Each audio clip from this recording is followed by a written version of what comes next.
Hello everybody, this is Ioana at Epic London International Film Festival, and this is our second Q&A session with another 3 amazing directors and producers and filmmakers from our official selection of our 6th edition.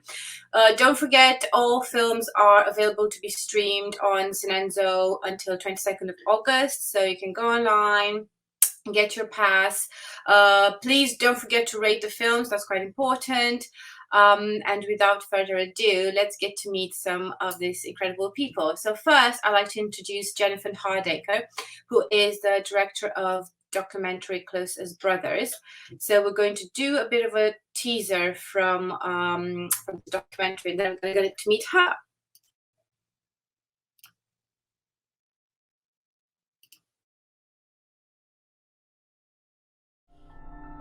So do you think you should just be treated like a normal human? No. No? I don't think that anybody should treat each other like normal humans. We need to treat each other like people.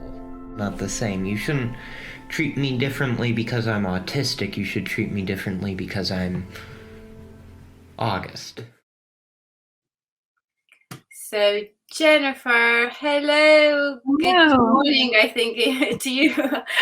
How are you? Can you do a little bit of introduction about yourself, and then we're going to go back to some questions later on. All right. So I'm Jennifer Hardacker, and I've been making films for a little over 20 years, and I'm also an educator in film and video production and studies, and I live here in Oregon, United States, right outside of Portland. Excellent. That was very brief, very concise. Good. Well, can't wait to ask you some more questions about the documentary. Next, I'm going to introduce Ehsan Pakbaznia, and he's the producer of Do.Solo.Pin, and we're going to put a quick teaser as well now, and then we get to meet him too.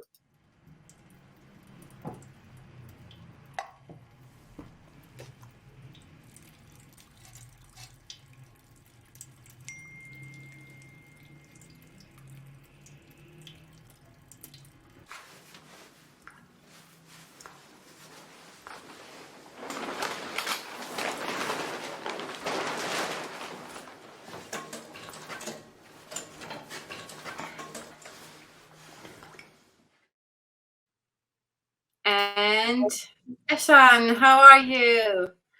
I'm doing well. Thank you for asking. And can we do the same thing? Just a quick intro, and then we're going to meet Aaron, last director, and we're going to get going with the interviews. So just brief introduction, Ehsan. Sure. I am Ehsan Pakbaznia. I'm based in California. This Do.Solo.Pin is my first film, and it's a foreign film, and it's drama.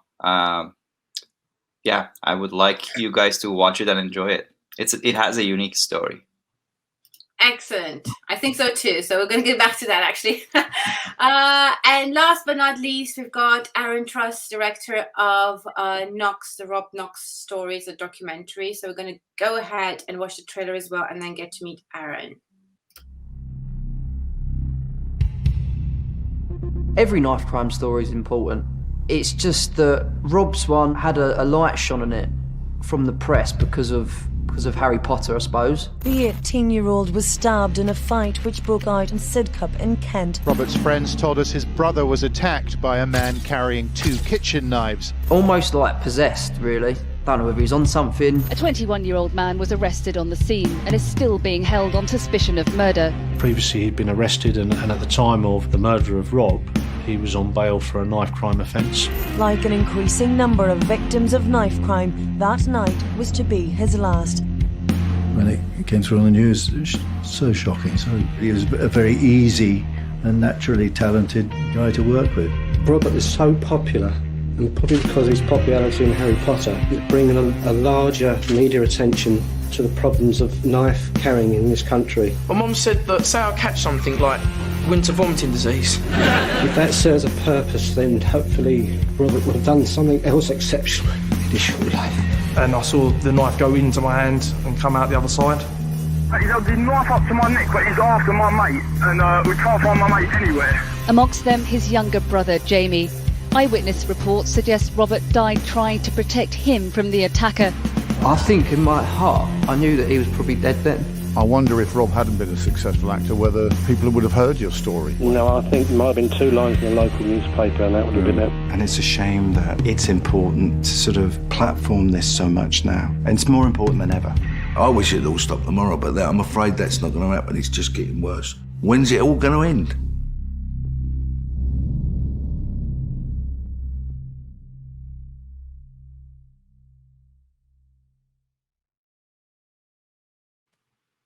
And Aaron, welcome. I think you're in Italy, aren't you? I am indeed. Yes, I am. Yes. Okay, so hopefully time difference is not too bad for you.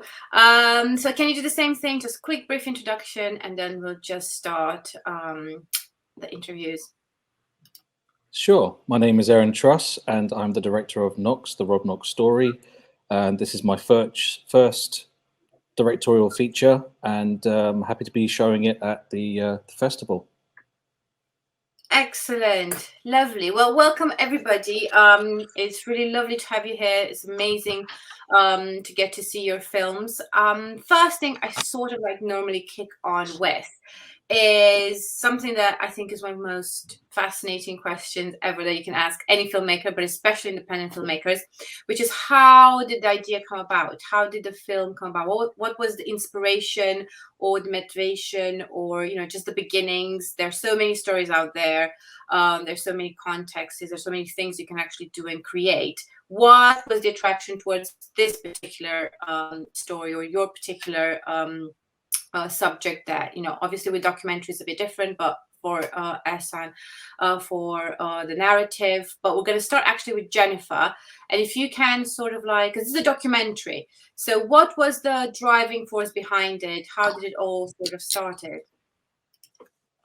So the boys in the video are my sons, and of course they're, you know, near and dear to my heart. And my older son is on the autism spectrum, and what was the genesis in particular for asking them to sit down and talk to one another and do an interview and make it into a film was, as my younger son became teenage age, the older son was constantly teasing him and saying, "Oh, well, you're a real teenager." And so it was a really interesting moment to ask them to sit together and talk about what it meant to be growing up, you know, like to reflect on their relationships as brothers. What did it mean for each of them that August was on the spectrum, and how did that maybe impact their relationship, and so on. And so I just sat them down. The documentary that you'll see is only 5 minutes long, but the conversation they had was over an hour. And so that's the genesis of the project. Excellent. So it's very personal for you, wasn't it? It was like, yeah, it was something that you were quite attached to it. So is it that, I mean, obviously you set them down. How did the idea of actually making a film, did you feel like that's an important thing, or did you feel that could be something that other people can learn from? Or what was exactly sort of like the idea from to just do it, just make this into something that other people can watch and maybe, I don't know, maybe find themselves or find relatable things? Absolutely. I mean, I think that there's still so little information out there for most folks to understand what it means to be autistic. And I don't know if you've ever heard the adage, but the adage is to know one person on the spectrum is to know one person on the spectrum, meaning, you know, what it looks like to be autistic differs so greatly from person to person. And so my hope was, yeah, on the one hand, you know, there's a lot of different entry points. A lot of us have siblings or even friends, and those relationships change as we age. And so I thought that's an entry point. the idea of, again, of not even just autism, but being neurotypical and working through those issues. And I think, again, my older son is he's just very articulate about being on the spectrum, and I think that's probably a shock to some people, to be so self-aware of what it means. So I thought I wanted to share that. Yeah, I feel like that's one of the biggest thing as well. I feel like he's so lucid in a way, in a sense. He's so very sort of focused and lucid and very, almost a bit detached, like looking back and being able to analyze things. It's quite fascinating, I think. But yeah, we're going to get more into that. So, Ehsan, how about you? How did the project start? Was it something, how did the idea come about? Because you did say, and I do think as well, it's quite a unique story. It's not something you see every day. So I'm quite curious, how did that even come about? How did that, that sort of idea spring to mind? Yeah, so like I said, this is my first filmmaking experience. It's a short film, and same for actually the director and screenwriter. It is his first filmmaking experience. Jawad has been in play and theater for many years, but he decided to do films, and then he approached me with this story. The reason that this story, which by the way is from basically his, it's a product of his imagination. He never saw anything like that in real life. But I think the reason that I connected with it was the element of survival in this story, and how we, all of us, are doing something on day to day, or maybe like generally speaking, to survive in life. And we have been doing that for millions of years, as long as we have existed, and the nature of it has changed. So that was one thing, and then the other one was the element of pain and suffering that someone, no matter who, has to go through in life, and the fact that it shows a very simple but unique story of someone in another corner of the world.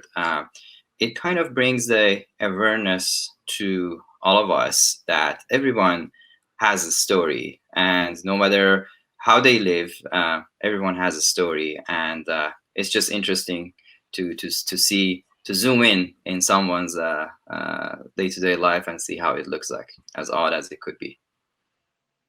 Okay, that's it. I think it's, well, I would have been quite curious exactly to talk to him and see how did he come up with this specific idea. Yeah. But I think some of the things you said do resonate quite a lot, especially in terms of like the survival element in there, but the different context, because it's a very unusual situation. But actually, you're right. It's just somebody trying to sort of like grab the opportunity to just live and make sure they do the best they can for their family and for their future. And yeah, very interesting. Aaron, let's go to you and see what was the drive. Well, I think it's quite obvious in your case. What was the driving force? But how did you come about? How did you get involved? What were the sort of beginnings? And how did everything started with Knox, the Rob Knox story? Well, the idea of a documentary has been in the running for some time now, for many years, and Rob was a very close friend of mine. We both grew up as child actors in London, and we always used to go for auditions for TV soaps and commercials and things like that. And after Rob got Harry Potter, it wasn't long afterwards that unfortunately he was killed. He was murdered. And since then, I've still been friends and close to Rob's family, and Rob's father in particular, Colin, has always wanted to make a documentary about what happened to Rob, about Rob in general, as a sort of warning, really, to other parents and teachers living in the UK. And I got involved about 2 years ago when I just asked, how's the project going? Is there any news? And there wasn't. Unfortunately, nothing really much was happening with it. And at the time, I was working as a post-production editor in London, and I just said, give it to me. I want to see if I can do it. I want to see if I can bring his story to life, because I knew him and I felt that I would be able to give it a personal touch, as it were, because I knew him so well. I see. That's very interesting. So you actually knew, so you knew Rob, you had like this personal drive, quite similar to Jennifer actually, you had the personal connection to it, to the story, and in sort of like trying to raise awareness towards it. Yeah. And they gave it to you. Just, I like that. You asked, I can do this. And you did. That's amazing.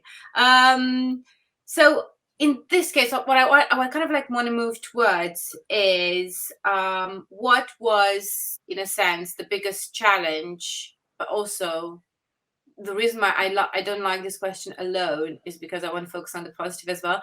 So I always like couple this question is, what was the biggest challenge, but at the same time, what was the biggest reward or the biggest sort of like nice outcome that came from it as well? And Jennifer, let's go back to you, and then we're going to continue with everybody else.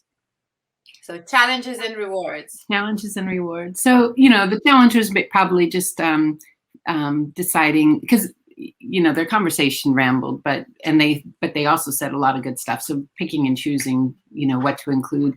But I have to say, this was by far one of the easiest films I've ever made. It just kind of came together. I you know, as I sat and listened to them chat, I was, you know, like my heart was just full, and I just was, you know, genuinely excited to share this with an audience. And I thought that there was so much there to share. So working with my sons is always a reward. Actually, they've made appearances in the film since they were little. And so this was a great opportunity to collaborate with them. I really felt like I was just lucky to be there when they had that conversation. So. Excellent. Ehsan, how about you? What were the biggest challenges for Do.Solo.Pin, and equally, what was the biggest rewards that you got out of it, or you felt like was achieved with it? Yeah, sure. So I think we had. I think I can think of like a couple of challenges. One is the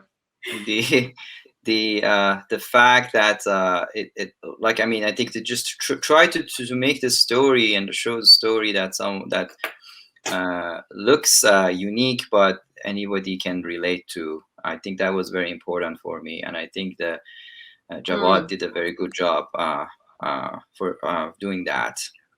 The other one, because when I read the story initially, so it's difficult until I mean, you can use some imagination and conversations and to see what the actual motion picture looks like. But so when I saw the final work, I was pretty happy with the outcome. And I think at this time, after I see I've seen it for like I think like hundreds of times, and I think everybody should be able to connect with it. I hope, at least that's my hope. The second thing goes back to the unique part of the story that I don't want to reveal right now, because it will basically ruin the story. But no spoilers. Yeah, I don't want to give any spoiler. So when you will realize this, what I'm saying, when you watch it, there is like a part there is like probably like the most important scene of the film, when things get tense, that there's some acting challenge there, and we had to film many times and then do a lot of work, to many trials to basically get through that. So that was another challenge on the scene that my team had to go through. I see. So a little bit of acting challenges on your side. Yeah. Right. Excellent. So in that case, Aaron, again, a bit different because yours is a documentary as well as Jennifer's. Well, what do you feel were the biggest challenges for Rob Knox, but at the same time, what were the biggest rewards that that you have achieved, or that the documentary has achieved? Well, I feel like it's an odd one, because I feel the biggest challenge working on the documentary was working on the documentary itself, because in the sense that I'm to tell a story impartially, and to open it up for a wider audience, to make it viable to them. I'm obviously very close to it because I knew Rob. I was a very close friend. So it was a matter of me bringing on board some creative consultants who were able to tell me, you shouldn't do this, you should do that. Basically keep me on the straight and narrow so I wouldn't end up making a sort of love letter to my friend, but trying to keep it as open as possible. And they were absolutely fantastic. I'd worked with them professionally before, and they did a great job. I mean, there were some other hard things about the documentary, but honestly, everyone has been the nicest in regards to this production, because you know, you've got red tape with Warner Brothers for Harry Potter. You have a lot of issues sort of bubbling in the background, because if you don't tell the story correctly, there could be certain implications on certain matters that I can't mention. So it was a case of just being as honest about the story as possible, not trying to glam it up, not trying to make it sensational or anything like that. Just be completely honest. And the reward itself is the fact that everyone came on board, did it for free. The fact that we had Ray Winston, Jim Broadbent, the approval of the Harry Potter cast members as well was absolutely fantastic. So the fact that we got it done is the biggest reward, in my opinion. I can see that, and I can understand why. And I sort of really, I didn't actually think about this aspect, because both of your films are quite personal, obviously, is that, yeah, how it must have been quite emotional as well to sort of like have to go through, because you have to like sort of like go through it all over again. It's a bit of a traumatic experience in itself. So you sort of like have to almost kind of relive it, but make sure you're actually telling it in a way that it's not necessarily about, you know, your emotions, but it's rather about telling that story in an honest and subjective and sort of like awareness raising way. So I think that's actually quite fascinating in itself. But yes, rewards are important. So we're all, I mean, your films are great. They're so personal. And I think this is one thing I always say to all filmmakers in general, and I always try to sort of like support and do our best to support independent films, because the personal element to it is so much higher and is so much sort of like connected and so much powerful than with other types of content. And I think that is really great.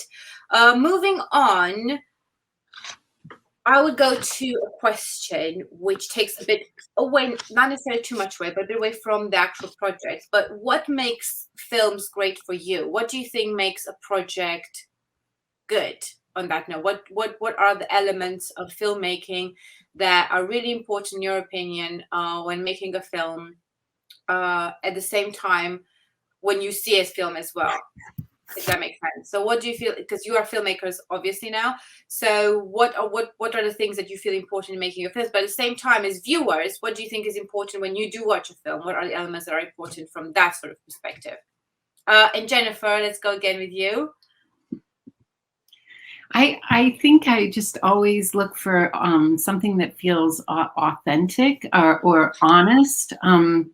I you know, like, because I also teach filmmaking, right? So this is obviously something that we talk about a lot, and so I do think, I mean, I obviously almost everything that I've ever made comes from something really, really personal, and you know, that idea that one hopes that the personal experience then becomes a universal, that it is those tiny universal experiences that connect us. And actually my motto as a film educator is film, you know, telling stories is what connect us as humans. And so, you know, we start like with that idea of sitting around a campfire and sharing stories. So I guess I'm blabbering, but what I really want to say is that for me, like a really good film is the one that it strikes something in your heart. It doesn't feel contrived.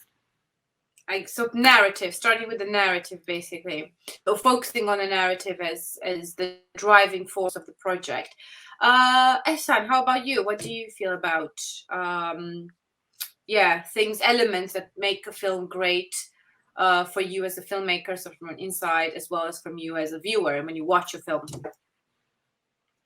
I really liked what Jennifer mentioned about story and the storytelling element of films. I think it's very important, and I think she touched on something that is very that you can share basically between like any types of film. Like it doesn't matter what it is, if it's an animated film or if it's documentary or drama or narrative, everything. You can really it has to have good story. I think that's it doesn't have to, obviously, but it is, I think, one of the most important parts of the film for me.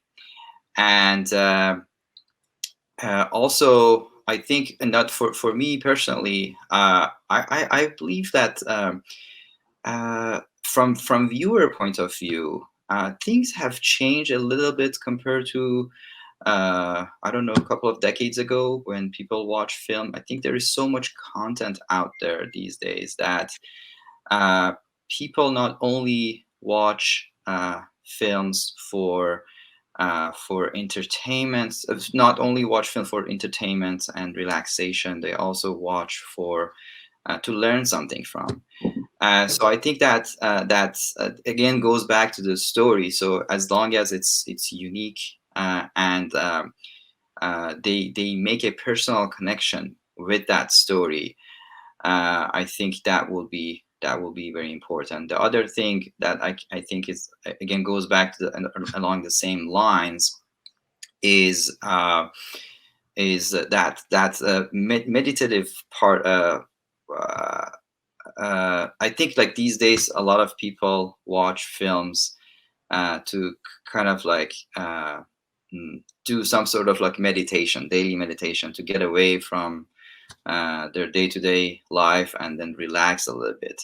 So I think that part also plays some element to it. So if you can like play with that, that would also help the viewer enjoy. Excellent. So a bit of the same thing, storytelling, and obviously the honest part, the sort of like really relational type of subjects that we can all relate to, basically, and we can all connect with. Aaron, how about you? What do you think what makes a film great for you as a viewer, but what do you think is a really important aspect as a filmmaker when making a film? Well, this isn't fair now because the other two answers were really good and kind of nailed it on the head. So I'm just going to say you have to lie, cheat, steal. No, I'm joking. No, they were absolutely right. You have to be completely honest with, as a filmmaker, your vision, and that honesty goes, towards your audience, because the audiences for films are, they're not stupid, they're clever. No, We can exactly. pick up on things like this, and the same goes for the filmmaking process as well. You have to be honest and open with your crew, what you're trying to achieve, and also be open to the possibility that you could be wrong, or someone might have a better way of doing something. I'm not saying cut corners, but there might be possibilities that you haven't thought of before, and you need to be honest with yourself. Let the ego go. Like there's no room for it at all, and work as a unit, essentially. And in terms of being in an audience, in terms of what I would like to watch, it starts with the trailer for me, or it starts with word of mouth. Especially with the boom of documentaries in the past few years now, especially on Netflix and streaming services, you can't really move for all the true crime documentaries that are out there at the moment. But again, I think it always comes down to the fact that you can tell when something is over marketed, and when there becomes a bit of repetition, and you kind of feel like it's just like something else you just watched. That to me is dishonest filmmaking or dishonest marketing. There's only so many times you can stick a classic song from the 60s and update it and put a piano over it and make it mysterious. It's like, yes, I get it, that's been done to death. But normally when something not necessarily original, but something that maybe strikes a chord within you and go, actually, that looks quite fascinating, that looks like something I haven't seen before, and yeah, that for me does it as a invitation to watch something, most assuredly. Yeah. I sort of, again, very good point. Yeah, because everybody says there's only like 6 or 7 universal stories that you can actually tell, really. But in fact, is the actual context in which you put those stories is the creative part of it. It's from the narrative to the production to everything that you sort of like create something new and original, or a new vision, or a new aspect to it. So good, very good answers, everybody. Now I'm going to be tricky. What am I going to ask you next? Well, actually, I have two more questions. And then we go to truth or dare. Yeah. So, my other question would be kind of in the same lines of this one. I'm quite curious always is: do you have anybody that is an inspiration for you as a filmmaker? Do you have like I mean, it could be anyone. It could be, honestly, it could be like a director, an actor. It could be a musician. It could be someone in the family. But is there someone that is like inspirational for you, or somebody that, inspired you to go into filmmaking, or you really feel passionate about them, or they have had like a big impact on your journey as filmmakers? And let's go, Jennifer, back to you. I think it's going to seem bizarre given the film that I made, but David Lynch was the first passion that I had for filmmaking, and I was 15 when I saw Blue Velvet, and it just blew me away. And that idea of visual storytelling, that was really the first film that I was like, this is how you tell a story visually, right? Like that you use all the tricks of the trade. And I really fell in love. And then a lot of my films are experimental and short films, and in that vein, there's a short experimental filmmaker, Sue Friedrich, who's been both a mentor and a huge inspiration on me. Oh, brilliant! I have to check. I mean, David Lynch is obviously, I think, is a very sort of like influential person for a lot of people, I think we find. Ehsan, how about you? Anybody that sort of like struck a chord or have like motivated you to get into production? You're a producer, so curious about that angle. Yeah, sure. So I think I still touch on the director part because I'm still amazed by the work of that directors do. It's not something that I can ever do, so that's why I really appreciate that. I think I'm more of a left brainer, for me, I have a few actually favorites that everybody knows, but I think the one that I probably connect most to and it's closest to home for me is I'm originally from Iran, and my team and this film was actually filmed in Iran as well. So I think the closest that I can relate to is Asghar Farhadi, and the reason I like his work is he has been able to show a lot of action and emotion and feeling, especially if you go back to his older films. He was able to create a lot of tension without any special effect, without any crazy equipment, and that element showed that it basically shows the capability of the director and how capable he is to create content without a lot of the means that a lot of other directors can use and could use.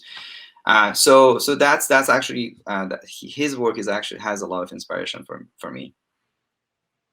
Excellent. So again, I feel like we're getting to like this sort of communal thread of the visual side feeding into a story that doesn't necessarily need artifices or special effects, but rather is sort of like geared by itself or has its own sort of like engine going. Aaron, how about you? What's your take on this? What were elements of inspiration for you, or people that have inspired you? Well, Jennifer nicked my answer because David Lynch is a complete legend. I was watching Twin Peaks yesterday, so I'm trying to get that out of my head. But honestly, no, I do see where Jennifer's coming from in terms of David Lynch, because he is a director who I'm still learning about. Not in terms of research, but the older I get, the more things I'll notice about his work as it progresses. And the fact that he, again, going back to honesty, you're either on the train with David Lynch or you're not. And I don't think as a filmmaker he compromises that. I think he's completely straight up with what he's trying to achieve. You might not necessarily get all the elements there, but that's just who he is. And I have a huge respect for David Lynch as well. So that was the correct answer, Jennifer. Aside from that, though, I think in terms of documentary filmmaking, there isn't a particular filmmaker or documentarian out there who inspired me. I think I was more inspired by the honesty that documentaries can give. And from a very young age, I was always fascinated with behind the scenes films and clips, and it didn't matter what movie or if it was for a musician or for whatever, but I was always fascinated to see what the people behind the camera were thinking about movies and things like that. And I always found interviews fascinating because it's another insight into into the film you're watching or something. Makes sense. That's a fair point. Gosh, now I'm gonna have to change the order because I feel like something's going on there. Okay, you got to just mute Jennifer, and then we'll get to her. Yeah, exactly. We'll leave her last. I think Aaron is being very modest here. He is giving amazing answers, and I actually enjoy his answers. So I think that's one of his tricks to shine. Thank you so much. And by the way, FYI, I enjoyed all your films. By the way, I thought they were absolutely amazing. Oh, thank you. Oh, that's brilliant. I like it I like when you guys sort of like really appreciate each other. But I think this is why I always say, and I repeat myself, but this is just true. If independent films just have this sort of like personal touch and uniqueness that a lot of projects don't do, and probably it's because this rush to get to sell or to gather revenues and use of marketing, and there's it's sort of like the business more like focused part of the industry. But I feel like independent films just are very focused on the story. They're so personal. They're so connected. Yeah, they're just amazing. Last question before our little game is: what do you feel is what do you felt maybe with your project, or what do you feel in general that makes a fruitful collaboration, obviously in filmmaking, or what can you do, or what have you found that enhances the collaborative process? What was some useful tips? Because obviously you've got a team of people, you've got a process to go about. You write the script, you film it, you pre-production, post-production. So there's like a whole sort of process in making a film. What did you feel could make or is useful to make a fruitful collaboration and enhance this sort of aspect? And actually, Aaron, let's start with you. Okay, well, so what Jennifer was going to say was no. Again, I know I might sound a little bit stale, but again, it's honesty. When it comes to collaborations on my film, I was extremely lucky to work with the people that I wanted to work with. No one turned me down. Behind the scenes, I knew that I wanted to edit the film as well. I know a lot of directors tend to like to edit their films as well. And working with special effects artists, working with audio. There was a huge team behind audio because I'm a stickler for making sure that everything sounds right, everything's leveled, and I absolutely trusted these guys to get it right. But again, it is down to honesty. I didn't trick anyone into doing it. I didn't lure them in. I just said, look, I'm making this film about my friend. I'm not making any money from it. No one's making a single penny. Would you help me? It was almost like a plea. And when we were off and shooting with my second unit director, Adam, and even when we were in post-production, it was an absolute amazing experience because they completely grasped what we were trying to do. I mean, we might have underestimated the impact of the reception of the film, but the same goes for Tom Felton and Danny Harmer, Ray Winston, David Yates. they were absolutely lovely to work with. I'd never met them before. They were very accommodating. And yeah, and it was all down to honesty, and that's pretty much my final thing on that. Excellent. And Jennifer, let's go to you. There we go. Honesty. Honesty. It's a funny thing because I actually work fairly collaboratively. You know, I film, do the sound recording, and edit all of it. So in this case, obviously the collaboration was with the boys, and just in some ways, I think, you know, even when I have worked collaboratively, and what Aaron was saying, right? Like, you have to trust and you have to step out of the way and let people do their magic, the thing that they do, right? And trust that they're going to do it well. And if you try to control it too much, you know, you lose trust and you lose the energy, and you lose, you know, the thing that makes the magic.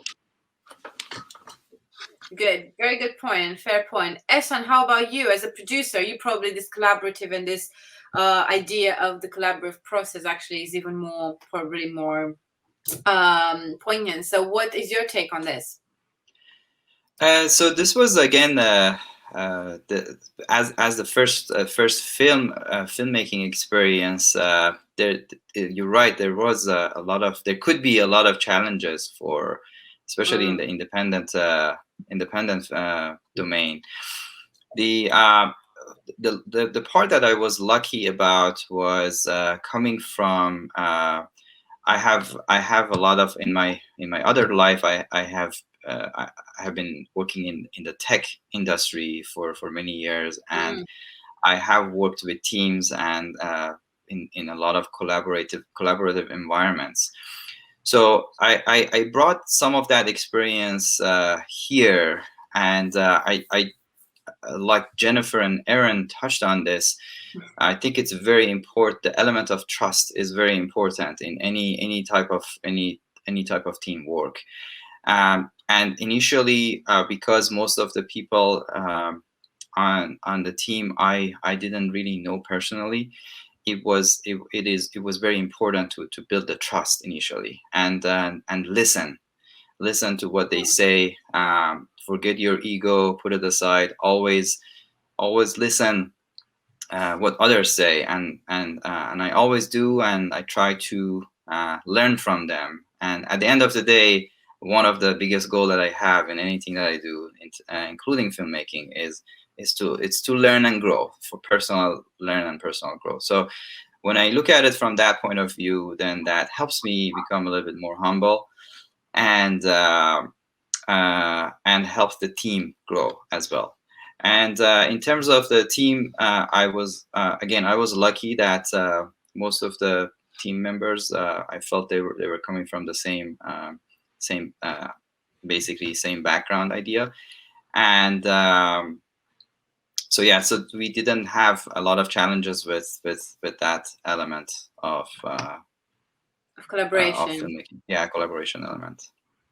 Excellent. I think you guys give great advice, but I feel like not just from filmmaking, for life in itself. Don't you feel like this could be useful? This could be applied just broadly. Excellent. Now, for the fun part of this interview, we're going to play a little game of truth and dare. And I'm not even sure if I'm going to go with first. Any volunteers? Who feels brave? Go on, Jennifer. Yeah. Oh, well, you can just don't make us stand up, guys. Okay, good. Everybody's in this anyway. Actually, Ehsan, let's go with you. Truth or dare? Truth. Truth. Okay. Oh, but the dare was such a good one for you. Okay, never mind. We're gonna. All right, dare. Dare. Oh, yay! Right. This is how you do it. You have to proceed. Okay, so you have to promote Do.Solo.Pin. You have to promote your film, yeah, with a Hollywood presenter voice. So you have to tell us a bit about Do.Solo.Pin, but we have to use. Do you know how they use it in trailers? They have like that husky sort of kind of voice. Or you can have the log line, or you can use the log line if you know it. You wish for the truth now, don't you? I do. Ehsan, in a world. There you go. Yeah, oh my god, this is really good for you, actually. Maybe I know what. That's a. Oh, do you want to take Jennifer's? This is going to be on the internet forever. You know Just saying. Okay, I'll do it. That's fine. You did excellent. Let's go. All right. Ready, steady, go. Dusolopin, your survival story that involves pain, painful life. That's it. Wow. I am. You sound like Jack Nicholson. That was actually quite impressive. Pain. Well done. Well, actually, so it was really good. Who's next? You know, I feel like it should do like rock, paper, scissors, but Jennifer, you go. Truth or dare? So, Joanna, which is better? Don't trust her, Jennifer. No, don't actually. I'll give you the same option. You choose whichever you feel, and if I feel that's not the right choice. All right, I'll take dare. Oh, that's a good one. Yeah, I'm happy with that. Okay, so you have a log line, right? We have a log line for Closest Brothers. Good. So what we're going to have to do is mime the log line, and we have to guess it. Okay, yeah. I can't do it because one of the words is non-neurotypical. I don't know. Okay, we have to change that. Okay, what can you mime? Mime. Obviously, you can't mime because we know the title. How about you? How long is the log line for you? Is it like it's only one sentence? Yeah, it's only one sentence. No, we need something like shorter than that. Maybe like a really like a really small log line. Can you just think about one now, and we're going to try and mime it. Take neurotypical out of it. I would say whenever you're ready. Guys, we need to focus, yeah, because we don't even know the log line now because she's changed it, so we have to like quite focus. Right. Well, it's really just this. Friendship. Yeah. Close. Yeah. Close. Oh, I'm too good at this game. See, I'm too good at it. I should have let you guys do it. Good. And Aaron, truth or dare? I'll take both. Go on. Both. Okay. Yeah. Okay. Is that allowed? Okay, so truth is, what is the greatest obstacle you had to overcome about your film, about Knox story? Yeah, I can say it. Sure. Yeah, I think it's fine. Okay, so securing the rights to Harry Potter from Warner Brothers. Right. That took almost a year to do. And whoa, I see. Yeah, it's trying to get permission to use footage from a Warner Brothers movie. It's not easy, and this is not me having a go at Warner Brothers at all whatsoever. You should protect your property, but obviously in our case, we desperately wanted to include Rob in action doing his thing, his acting, and it took so long. And I won't go into specifics, but the day I received an email saying, yes, you can use it for X, Y, and Z and for this price, I think I shouted and jumped in the air with joy. That was a huge moment for us because I know other people have tried to use clips from Warner Brothers movies and they've been unsuccessful. And the fact that we made it through that hurdle, it gave us a huge confidence and a boost. That is a big thing. Well, congratulations. And I can imagine it's like a lot of emails, right? You never get to the right person. There's always someone else they have to talk to. It's a bit. I don't know who I am anymore. No, yeah, exactly. I can imagine, but I bet it was very satisfying actually to actually be able to do that.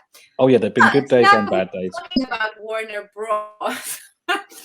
And their production, your dare is to Name as many characters as you can from Harry Potter in 30 seconds. Oh my god. Okay, tell me when you're ready. All right, I'm not a huge Harry Potter fan, so I'll do my best. I won't know if you're getting it wrong, so you can just literally just make up maybe some. Okay, whenever you. Okay. Ready, steady, go. Harry Potter, Ron Weasley, Hermione Granger, Marcus Belby, Draco Malfoy, Matthew, Mark, Luke, and John, Hagrid, Dobby,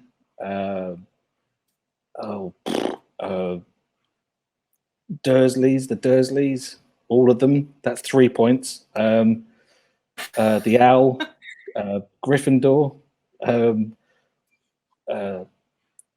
Saruman.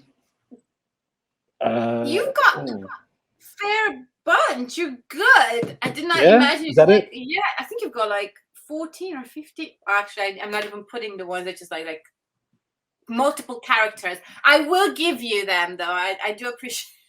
You don't want to get into the action, but that's very, very good. Even Vlad says, "Oh, he's amazing." That's why you should research for your documentaries, guys. that was actually quite impressive. It was. I don't think I could name my family members that fast in 30 seconds. I'm so happy you didn't ask me to do that. So, there's going to be a lot of Harry Potter fans out there going, "Oh my god, he doesn't know any of the Harry Potter characters."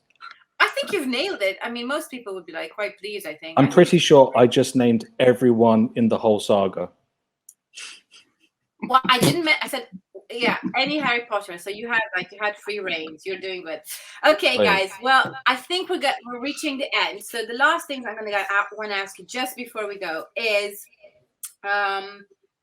actually 3 things, but quick ones. Yeah, not too long. But one is, what would be your greatest or your most, or an advice that you would like to give to independent filmmaker? What is the one thing that you would sort of like advise them, or you felt like from your experience is something that you've learned and you can share, and it would be useful for independent filmmakers? Then I would like you to go ahead and tell me what you're doing next. So what is your next steps, what you have got planned in the future? And yeah, that's pretty much it. And let's go with Jennifer again, because I feel like we can keep the structure towards the end. So the advice is to not not get too fixated on the technology and this idea that maybe the magic camera is what's gonna make you great, right? That shooting with your iPhone or whatever is perfectly acceptable. Going back to that idea of story, as long as the story is there and the heart is there. And so that's the advice. And then the next things, that's the other question. Well, I'm a week away from starting the fall semester, but then also I just finished another very short experimental film, very different from this one, a little apocalyptic, a kind of, I've been calling it a fever dream reaction to the pandemic. So. Oh, I see. Going, this year probably a lot of people were like, had to get very creative with their, right, with everything that turns like, yeah. Well, we're looking forward to that. That sounds quite exciting. Ehsan, how about you? Advice. What would be an advice from your experience, or what do you feel is like a really good advice, or something that you would have wanted to know maybe when you started the process, and what's next?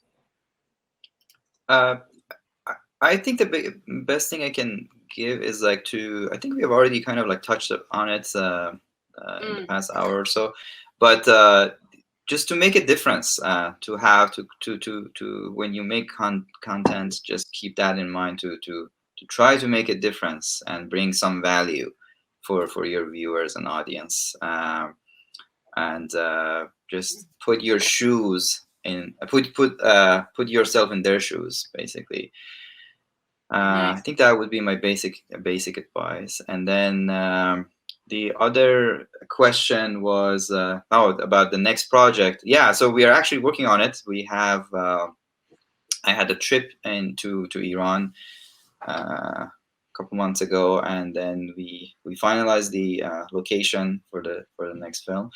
We have finalized the budget and cast and crew. The only issue that we have been having is like the COVID. The situation is not great right now, so it keeps getting postponed. The shooting keeps getting postponed, but hopefully we're hoping for like maybe next couple of weeks or 3 weeks or so we can start shooting. Excellent, exciting times then. A new film. Yeah, I bet COVID was quite challenging for everybody, especially with the films, because you have to like be so. There's a lot of protocols anyway in filmmaking, and you know this is added extra load of bureaucracy and load of procedures. But hopefully we'll be getting out of it. And Aaron, our honesty. Yeah, our honesty advice. So what is the advice that you would give, and what is next? I would say do your research, because you never know when someone's going to quiz you on characters from Harry Potter. That's a big one.